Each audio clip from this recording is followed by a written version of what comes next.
Alors, en fait, c'est un marché, qui est d'abord, est très axé sur la sécurité alimentaire. Donc il est très, très important de maîtriser, parfaitement, les contaminants, qu'ils soient de nature, microbiologique évidemment ou de nature, chimique, les pesticides en 1er lieu.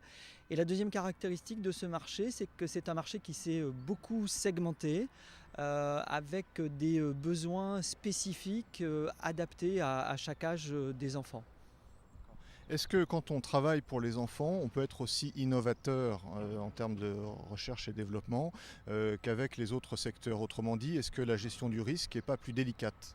Alors, je dirais que c'est un secteur qui, au contraire, est très, très innovant, justement, en lien avec, cette, segmentation, dont je parlais.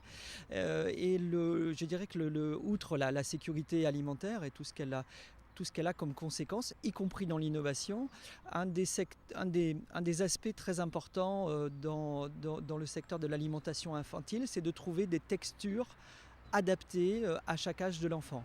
Donc nous travaillons beaucoup sur la sélection, des matières premières d'une part, mais aussi, sur l'adaptation des procédés pour avoir, des textures, que ce soit sur les fruits et légumes ou que ce soit sur les viandes et les poissons, qui sont parfaitement adaptées aux besoins de mastication, aux besoins de découverte de nouvelles textures, par les enfants.